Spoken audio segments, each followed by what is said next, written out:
एक जंगल में एक सुंदर प्यारा हिरन का बच्चा चंकी हिरन रहता था, जो कि जंगल में सभी का प्यारा था।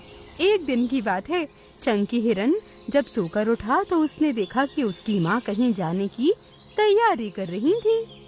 अरे, अब इतनी सुबह सुबह आप कहाँ जा रही हैं माँ? बेटा, तुम्हारी मौसी की तबीयत थोड़ी सी खराब है, बस उन्हीं को देखने जा रही हूँ।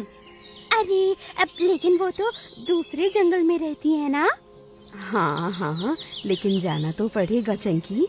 तुम चिंता मत करो, मैं शाम तक लौट आऊंगी। नहीं नहीं, अब मैं भी आपके साथ चलूंगा माँ। नहीं चंकी, अब देख रहे हो ना मौसम कितना खराब है, हो सकता है कि बारिश भी हो। अब तुम अपने दोस्तों के साथ यहीं पर खेलो, समझे? लेकिन चंकी तो जिद पर अड़ जाता है और अपनी माँ की एक भी नहीं सुनता। उसकी माँ को उसकी जिद के आगे हारना पड़ता है।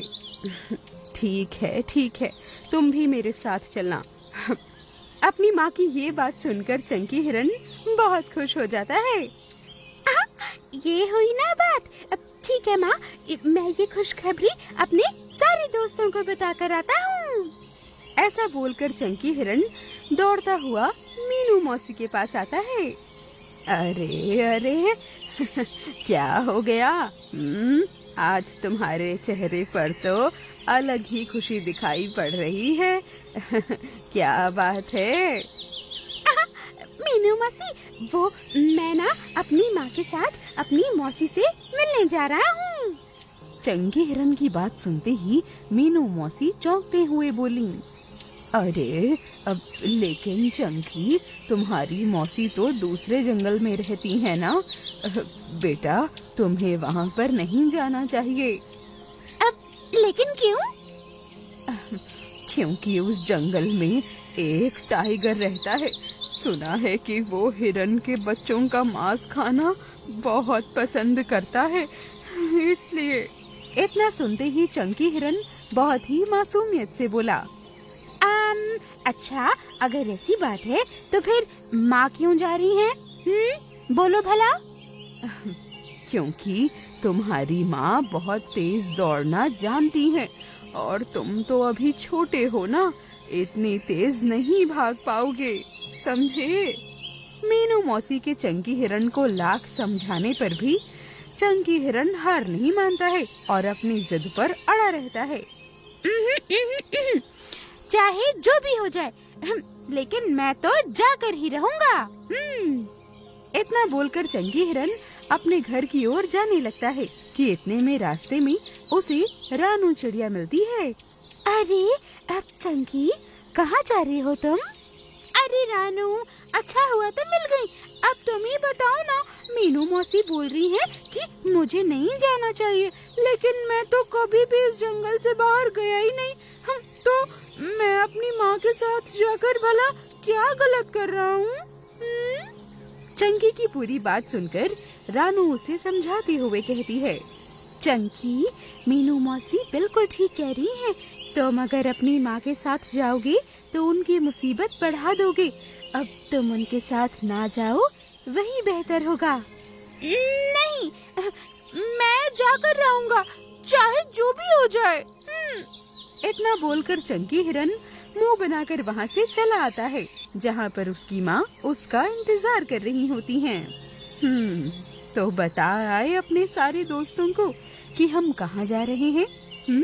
मुझे विश्वास है उन सब ने तुम्हें मना किया होगा, लेकिन तुम कहाँ मानने वाले?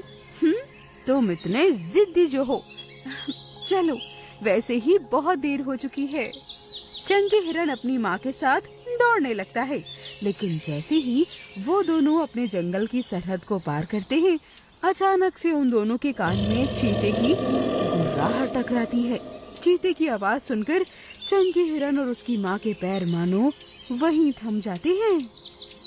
चंकी, अगर अचानक से मेरे सामने चीता आ जाए तो तुम बड़ी फुर्ती से दौड़ते हुए झाड़ियों में छिप जाना, जब तक मैं चीते का ध्यान भटका दूंगी, समझे? क्या? अब ये आप कैसी बातें कर रही हैं माँ? चंकी हिरन ने इतना कहा ही था कि इतने में एक चीता पेड़ से कूदकर अचानक से उन दोनों के सामने आ जाता है। अरे वाह, आज तो हिरण की माँ भी है और ये बच्चा भी। आज तो खाने में मजा ही आ जाएगा। चंकी हिरण की माँ तभी चंकी से कहती हैं, मैंने जैसा कहा है तुमसे चंकी, बिल्कुल वैसा ही करना। इतना बोलकर वो दूसरी दिशा में चीते का ध्यान भटकाने के लिए दौड़ने लगती हैं। हिरन को भागता देख चीता भी उसे पकड़ने के लिए उसके पीछे भागने लगता है। हिरन अपने बच्चे चंकी को बचाने के लिए चीते को जंगल से बहुत दूर ले जाती है और वहीं दूसरी ओर चंकी अपनी माँ की बात मानकर झाड़ियों में ही छिपा रहता है। बहुत देर हो जाती है लेकिन अभी तक चंकी की माँ वापस नहीं लौटती और ये देखकर चंकी बहुत ही ज्यादा टेंशन में आ जाता है।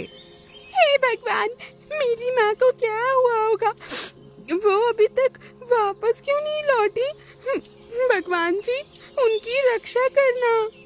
चंकी ऐसा बोल ही रहा था कि तभी अचानक से आकाश काले बादलों से घिर जाता है और बहुत तेज बारिश शुरू हो जाती है। थोड़ी देर में चंकी को वापस वही चीता दिखाई पड़ता है और वो देखता है कि उसके नाखून पे खून लगा हुआ था और वो वापस उसी जगह पे आ रहा था जहाँ पर चंकी हिरन छिपा हुआ था। अरे ये बच्चा कहाँ गया? इसकी माँ को तो मैंने मारकर खा लिया। अब अगर ये बच्चा भी मिल जाए तो मजा आ जाए। इसे तो ढूंढना ही होगा। ऐसा बोल के चीता बच्चे को ढूंढने के लिए जंगल में चला जाता है। चंकी झाड़ियों के पीछे छिपके सारी बातें सुन रहा था। अपनी माँ के बारे में सुनकर चंकी फूट फूट कर रोने लगता है और चीते के डर से चंकी हिरन सारी रात झाड़ियों में ही छिपा रहता है और रोता रहता है। वहीं इधर अगली सुबह चंकी और उसकी माँ को मौजूद ना पाकर रानू चिड़िया बहुत परेशान हो जाती है। अरे, उन दोनों को तो शाम तक आ जाना चाहिए था और कल तो कितनी बारिश हुई। ना जाने चंकी और उसकी माँ अभी तक क्यों नहीं लौटे। इतना बोलकर रानू चिड़िया मीनू मौसी के पास आती है। लगता है चंकी से मिलकर आ रही हो। जरूर चंकी अपनी मौसी के जंगल के बारे में ढेर सारी बातें बता रहा होगा। नहीं मीनू मौसी, यही तो चिंता की बात है। चंकी और उसकी माँ अभी तक घर नहीं पहुँचे। मैं वहीं से आ रही हूँ। मुझे तो पक्का कुछ गड़बड़ लग रहा है मौसी।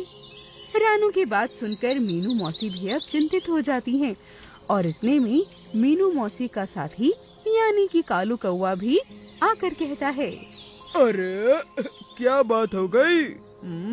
मीनू मौसी, तुम्हारे चेहरे की हवाइयाँ क्यों उड़ी हैं भाई? तभी मीनू मौसी सारी घटना काले कौवे को बतलाती हैं। मुझे तो चंकी और उसकी माँ की बहुत चिंता हो रही है।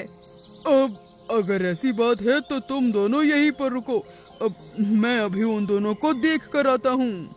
इतना बोलकर कालू कौवा तेज रफ्तार से उड़ते हुए दूसरे जंगल की दिशा की ओर जाने लगता है। वो देखता है कि चंकी हिरन झाड़ियों में खड़ा होकर रो रहा था। कालू कौवा तभी उससे पूछता है, अरे चंकी, क्या हो गया? तुम ऐसे रो क्यों रहे हो? और तुम्हारी माँ कहाँ है? कहीं दिखाई नहीं दे रही। मुझे मीनू मौसी की बात मान लेनी चाहिए थी। उस चीते ने मेरी माँ को मार डाला और मैं कुछ नहीं कर पाया। इतने में उस चीते की गुर्राहट वापस से जंगल में गूंजने लगती है। अब चंकी, अपने आप को अभी संभालो। तुम्हें जल्दी ही मेरे साथ जंगल वापस चलना होगा। अगर वो चीता तुम्हारे सामने आ गया तो वो तुम्हें छोड़ेगा नहीं। नहीं, मैं कहीं नहीं जाऊंगा। देखो, ये समय जज्बाती होने का नहीं है चंकी, समझदारी से काम लेने का है। ना चाहते हुए भी चंकी हिरन कालू कौवे के साथ रोता हुआ अपने जंगल वापस आ जाता है और रोते हुए मीनू मौसी और रानू चिड़िया को सारी बात बतलाता है। मैं उस चीते को छोड़ूंगा नहीं। उसने मेरी माँ को मारकर खो लिया, मैं उससे बदला लेकर रहूंगा। चंकी, मैंने तुम्हें कितना मना किया था, लेकिन तुमने एक बात नहीं मानी। और वैसे भी तुम बहुत छोटे हो, चीते का मुकाबला कैसे करोगे? इतने में तभी रानू चिड़िया गहरी सोच में डूबते हुए बोली, मीनू मौसी, बदला कभी भी ताकत से नहीं बल्कि दिमाग से लिया जाता है। रानू बिल्कुल ठीक कह रही है। अरे दिमाग की शक्ति से तो बड़े बड़े शक्तिशालियों को भी हराया जा सकता है। लेकिन कैसे?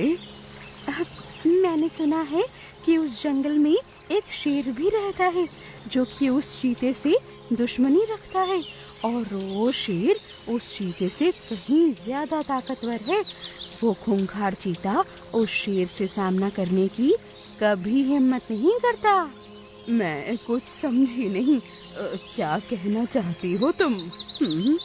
अब मैं ये कह रही हूँ कि अगर हम किसी भी तरह से उस दुष्ट चीते को शेर के सामने लेकर आ जाएं, तो शेर चीते को मार डालेगा और इस तरह से चंकी का बदला पूरा हो जाएगा। हाँ, लेकिन ये होगा कैसे?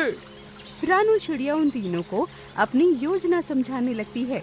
योजना के मुताबिक रानू चिड़िया उड़ती हुई उस चीते के पास जाकर कहती है, मैंने तो सुना है कि तुम बहुत ही फुर्तीले हो, लेकिन इसके बावजूद भी तुम उस हिरन के बच्चे को तो पकड़ नहीं पाए।